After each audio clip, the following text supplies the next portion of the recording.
Good afternoon, everyone. I'm here in front of you to report about Lorenzo Tanada's The Folklore of Colonialism. Claro M. Recto died in 1960. Despite his death, the struggles toward a nationalist foreign policies continued by his colleague Senator Lorenzo Tanada. The second reading material in this lesson was an excerpt from Tanada's speech titled The Folklore of Colonialism.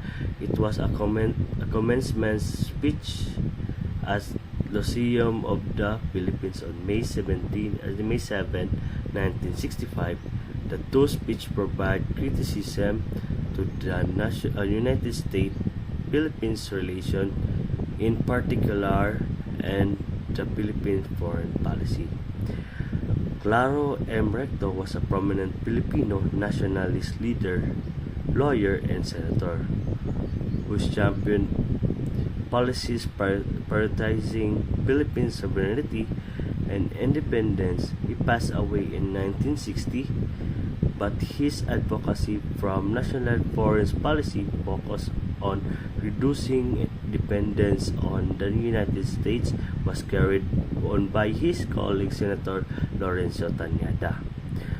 Now, Lorenzo Tanada, another influential nationalist leader, delivered a speech titled Folklore of Colonialism on May 17, 1965 at the Lyceum of the Philippines.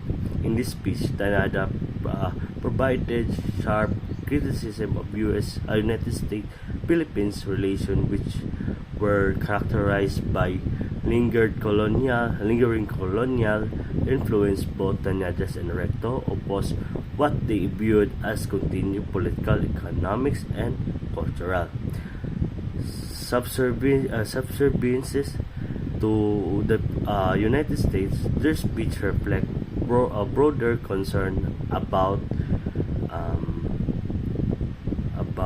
how Philippines foreign policies often prioritize United States over genuine national independence. So these are the speech, the two speech. First is criticism of United States and Philippines relationship that highlights unequal treaties and economic dependence that hindered true Philippine sovereignty. The second is nationalist foreign policy, advocating policies that would prioritize Philippines self-interest, economic independence, and political autonomy. Now, let's proceed to the primary source. We have been living by illusions for such a long time that we seem not to have noticed the changing realities of our time. We belong to neither the advanced capitalist countries nor socialist camp. Our thinking and behavior, however, believes our real status that we are a developing nation. Our habit of self-delusion has been a principal cause of our miseries. Many countries like our own have heroically resisted by excursions of metropolitan power. Living by illusion and self-delusion, it's according to the primary source, argues that Filipinos have long been misled into thinking they belong to the advanced capitalist or socialist worlds, and the country failed to recognize its status as developing nation, caused a disconnect between its aspiration and realities. Some have succeeded while others are still fighting the pernicious holds of foreign interests. Determined struggles of their part has earned for them the respect of the nation of the world, because we have to refuse to recognize our real status. That's what I mean. The fail to recognize its status as developing nations. We we have not only resisted, we have been abetted foreign economics domination. We have deluded into thinking that this is correct road because we are so anxious to establish affinity with an advanced power, and because we have beliefs any other road is unwise. We have been on these roads for such a long time, yet we have not progressed from this mistaken orientation. Orientation have sprung all the myths that imprison us. Foreign domination and misguided alliance. The Philippines has not resisted foreign economics and politics influence. Instead, there has been an eagerness to align with advanced power like the United States, believing this path to be correct. We have lived on rhetoric and ignored reality. We pride ourselves so much on being most westernized country in Asia that we actually sometimes tend to look down upon our fellow Asians.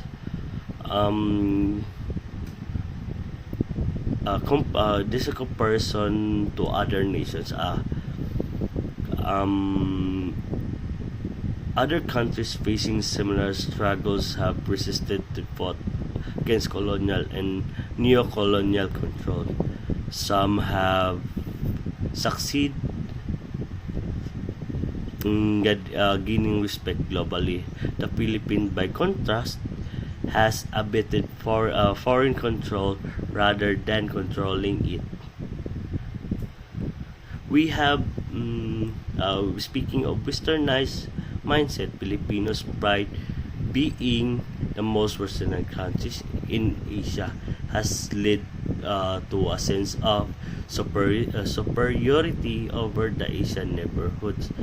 The westernization is seen as illusion that distance Filipinos from their true identity.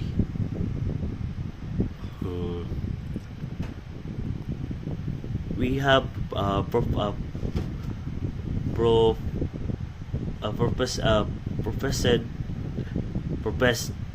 to have some links with our Asian brother Asians, but we tend to look condescendingly on them because they do not speak English the way we do and have not adopted Western ways. This is the first time of the myths that we live by. So the primary source, the speech criticized colonial mentality, a mindset that glorifies Western culture and undervalues local and regional identity.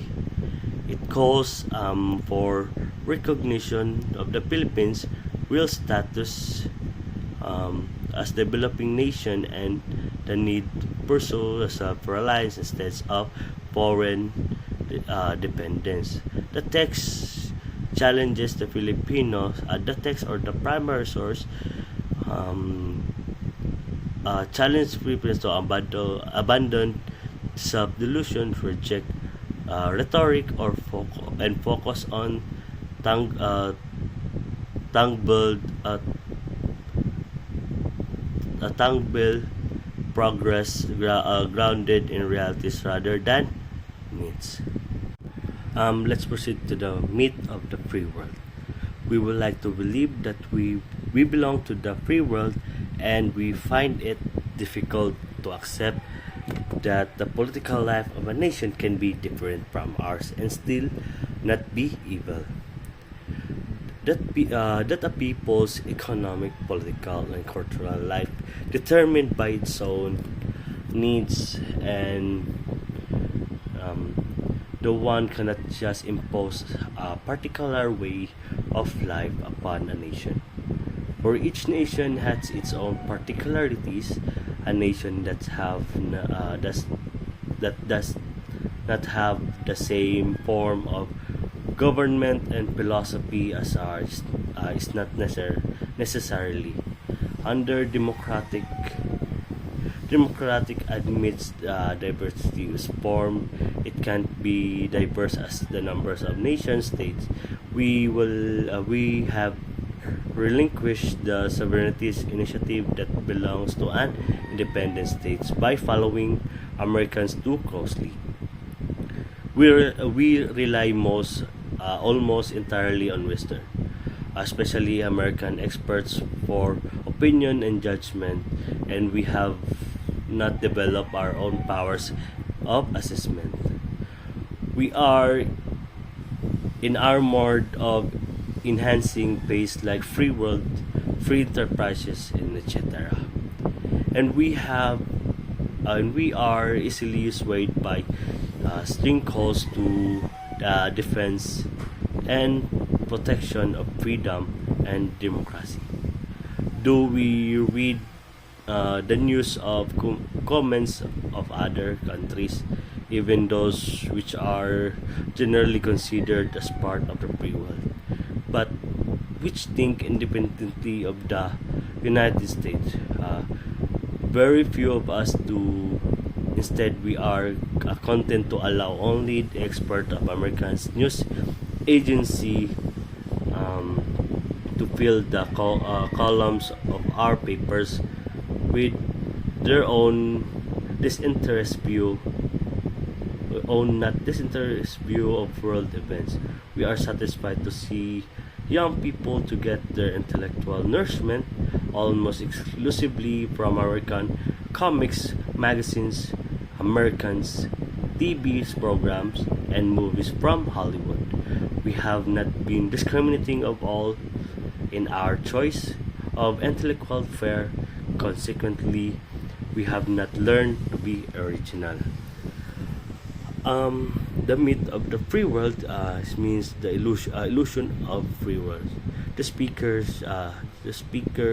challenges that beliefs aligning with free world, especially Western powers like the United States, automatically ensure freedom and democracy. Nation can differ politically, economically, and culturally, while still being functional and just. The second is cultural and political dependency. The Philippines is criticized for closely following Americans' direction without exercising its own independent judgment. Instead of developing a unique a national identity or a governance system suited to its needs, the country relies on Western and particularly American opinions and advice. And we are influenced of media, American media, including comics, magazines, TV shows, and Hollywood movies, are described as dominant forces shaping the mindset of Filipino youth. This uncritical consumption of Americans' content prevents intellectual independence and originality. And the next is the need of independent thought. The speech urged the Philippines diversity its source of information and perspective, suggesting the relying solely on American narrative limits critical thinking and foster cultural inferiority. And the last is called for sovereignty. Sovereignty by emphasizing the importance of sovereignty. The speakers urged for self-determination, where a nation should be based its policies and decisions in own its on its own needs, values, and experience, not imposing the imposed external standards. The key meaning of the free world of this speech is calling for Filipinos to recognize the dangers of cultural and political dependency. Through democracy, the speaker argues allows for diversity of governance and thought, for progress and national independence. The Philippines must cultivate its own identity and critical thinking instead of uncritically adopting foreign ideologies and media. Now let's proceed.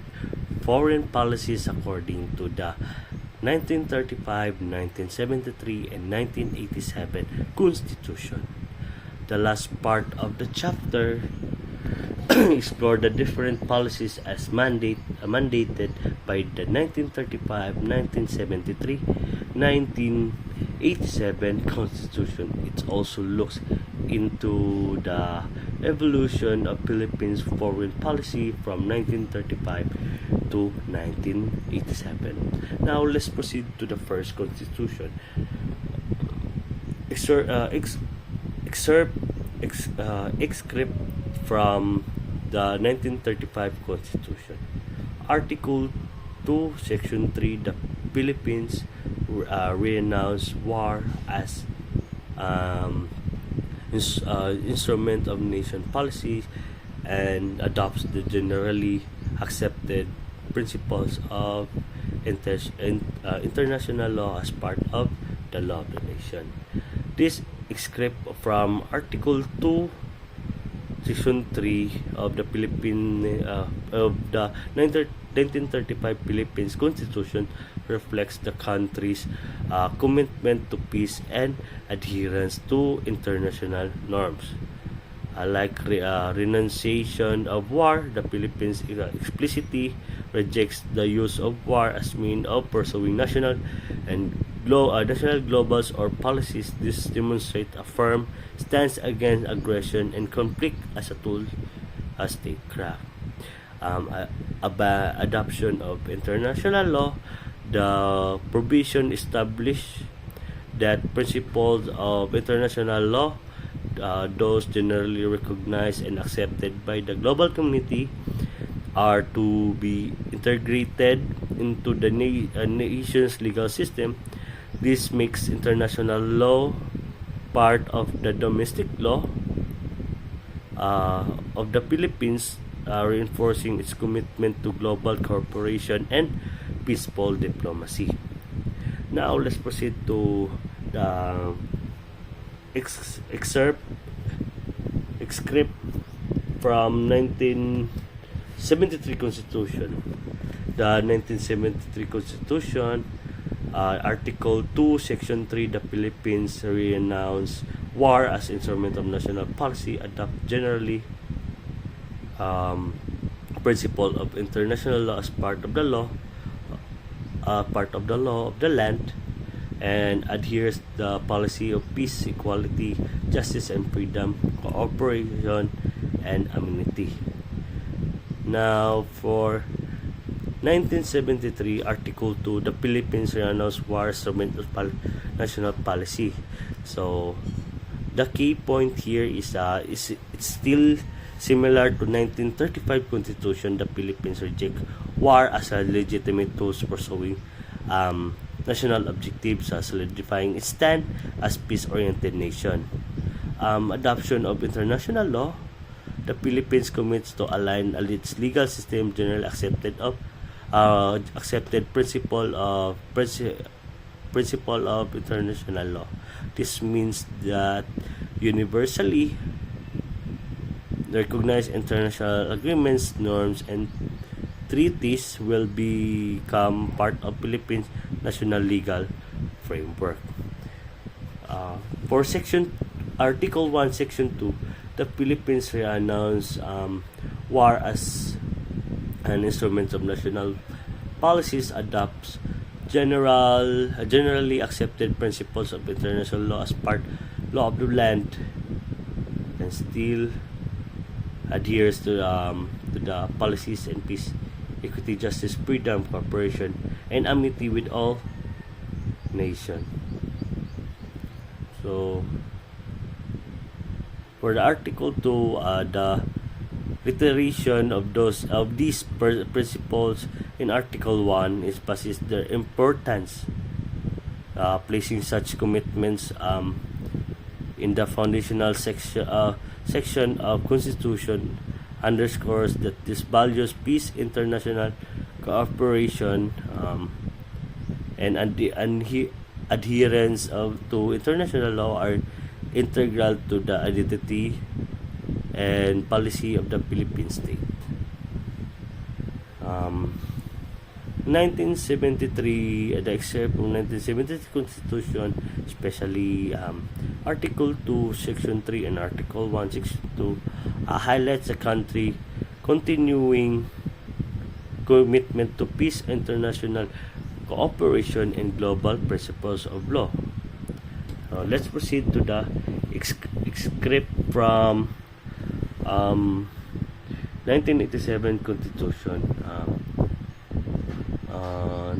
1987 Constitution, especially Article 2, Section 7 and Section 8, represent the significant principles regarding to the country, foreign policies, and nuclear disarmament. And let's tackle each article and its section. Article 2, Section 7. The state shall pursue an independent foreign policy. It's in relation with other state that the paramount consideration shall be national sovereignty, territorial integrity, national interest, and the right to self-determination.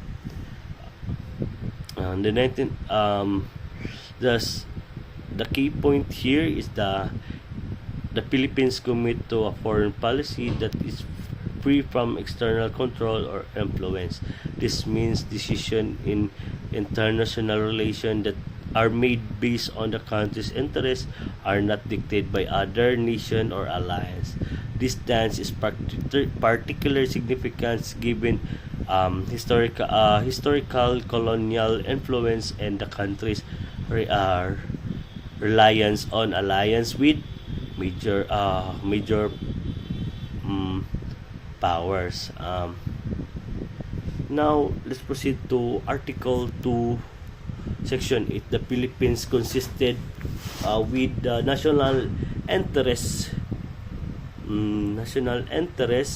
adopts and pursue a policy of freedom from nuclear weapon in its territory. The key point here is freedom from nuclear weapons. The Philippines declared its territory nuclear free, prohibiting the presence of manufacture, testing, storage, or use of nuclear weapons within its border. This reflects the country's commitment to peace, safety, and environmental preservation. So that's all my topic, and goodbye.